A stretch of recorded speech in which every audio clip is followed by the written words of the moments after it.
الحمد لله القائل يا أيها الذين آمنوا لا تتخذوا آباءكم وإخوانكم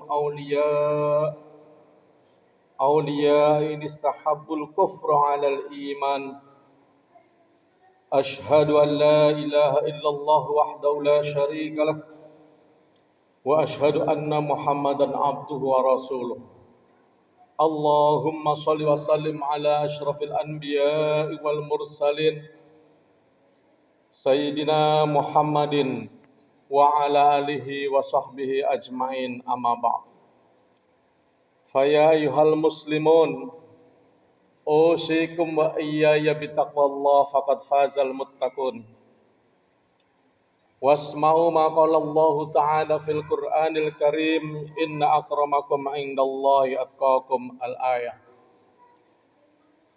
Hadirin kaum muslimin jamaah Jum'ah rahimakumullah. Sebagai salah satu rukun khutbah tidak lupa kami menyampaikan wasiat khususnya untuk diri pribadi kami dan kepada kita sekalian.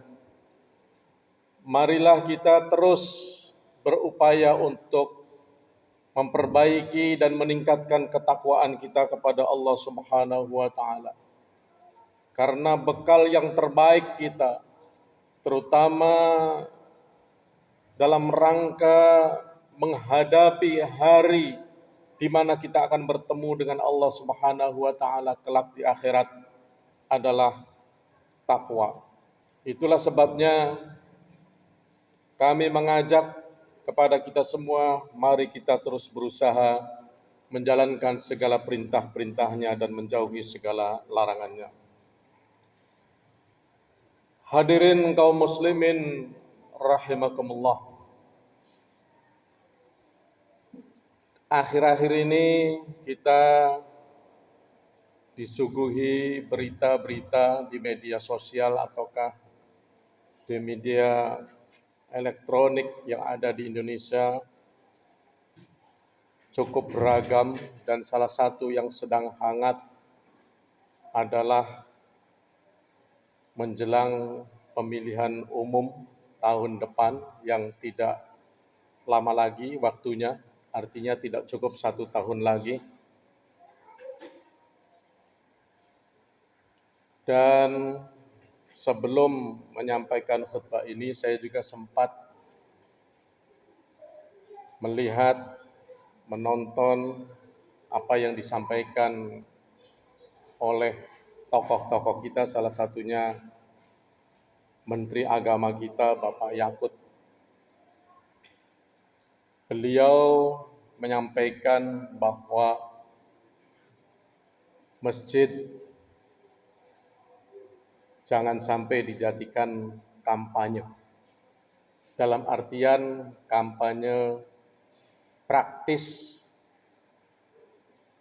kampanye secara langsung yang mengarahkan untuk memilih salah satu calon tertentu, apakah calon presiden, apakah calon legislatif. Kita bisa memahami kenapa hal ini dilarang, karena dikhawatirkan jangan sampai justru masjid menjadi ajang permusuhan. Karena jamaah di masjid ini kan biasanya pilihannya berbeda-beda satu sama lain. Namun beliau juga tidak menampik bahwa salah satu fungsi atau beberapa fungsi masjid itu adalah untuk kegiatan-kegiatan lain selain ibadah. Jadi bukan hanya untuk ibadah, tapi juga ada kegiatan sosial termasuk kegiatan politik yang pernah dilaksanakan, yang pernah difungsikan ketika Nabi kita Muhammad SAW berupaya untuk bagaimana mengembangkan dakwah Islamiyah saat itu. Karena memang di dalam kehidupan kenyataan kita tidak bisa lepas dari kehidupan berpolitik. Itulah sebabnya beliau silakan saja berbicara politik di masjid, asal politiknya itu, kata beliau, bersifat high politik, politik tingkat tinggi. Maksudnya adalah ya, mungkin yang dimaksud beliau adalah politik dalam kerangka salah satunya teori tentang politik dalam rangka akhlak ya, menyampaikan tentang akhlak berpolitik dalam rangka mungkin juga untuk menghasilkan pemimpin-pemimpin yang memiliki moral yang baik. Karena kalau hal ini juga tidak boleh disampaikan, kasihan jangan sampai kita dalam kenyataan kehidupan sehari-hari kemudian memperoleh pemimpin yang tidak bermoral, kan seperti itu. Inilah, maka dari itu saya tadi mengawali khutbah ini menyampaikan salah satu ayat Al-Quran yang ada di dalam surat At-Taubah ayat 23. Kata Allah, wahai orang-orang yang beriman, la tattakhidu aba'akum wa ikhwanakum awliya'a in istahabbul kufra 'alal iman. Janganlah kalian menjadikan bapak-bapak kalian atau saudara-saudara kalian menjadi seorang pemimpin, pelindung, penguasa, dan sejenisnya. Ya. Ini memang ahli tafsir berbeda-beda menafsirkan aulia itu. Nah, tetapi semuanya itu insya Allah yang saya sebutkan itu sempat disebut oleh banyak ahli tafsir. Artinya ada yang menafsirkan aulia itu sebagai pelindung, ada juga pemimpin, ada juga penguasa, ada juga wali. Ya. Inistahabul kufru 'alal iman, apabila bapak-bapak kalian atau saudara-saudara kalian itu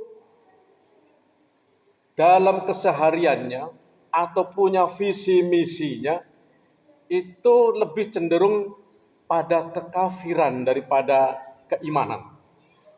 Ini maknanya sangat global, maknanya sangat umum dan sangat luas. Artinya, menurut ayat ini, tentunya kita lebih memilih sosok-sosok pemimpin yang memiliki visi dan misi itu tidak jauh daripada keimanan yang kita yakini. Wa may yatawallahum minkum faulaika humuz zalimun. Sebab kalau kita memilih orang-orang, memilih termasuk biarpun calonnya itu adalah bapak kita sendiri atau saudara kita sendiri, memilih orang yang lebih cenderung kepada kekafiran, kepada keingkaran, maka na'udzubillahi min dzalik, kata Allah, kita akan dicap oleh Allah sebagai orang-orang yang zalim. Kitanya yang milihnya itu. Hadirin kaum muslimin rahimakumullah. Saya tentu ya, ini kan belum ada penetapan siapa calon yang pasti, misalnya presiden kita. Ini kan baru disahkan oleh partai masing-masing atau koalisi partai. Tetapi belum disahkan oleh KPU siapa. Nah, silakan kita melihat-lihat dari calon-calon yang akan ditampilkan ini, kita bisa mengikuti dengan sungguh-sungguh siapa kira-kira dari ketiga calon yang menurut Allah lebih cenderung pada keimanan daripada kekafiran. Hadirin kaum muslimin rahimakumullah. Dalam surat Al-Baqarah ayat 247, Allah Subhanahu wa taala menyampaikan, mengisahkan ya, yang artinya kata Allah, Nabi mereka mengatakan kepada mereka, sesungguhnya Allah telah mengangkat Talut menjadi raja kalian. Mereka menjawab, bagaimana Talut memerintah kami, padahal kami lebih berhak mengendalikan pemerintahan daripadanya. Sedangkan dia pun tidak diberi kekayaan yang cukup banyak. Nabi mereka berkata, sesungguhnya Allah telah memilihnya menjadi raja kalian dan menganugerahinya ilmu yang luas dan tubuh yang perkasa. Allah memberikan pemerintahan atau kekuasaan kepada siapa yang dikehendakinya, dan Allah maha luas pemberiannya lagi maha mengetahui.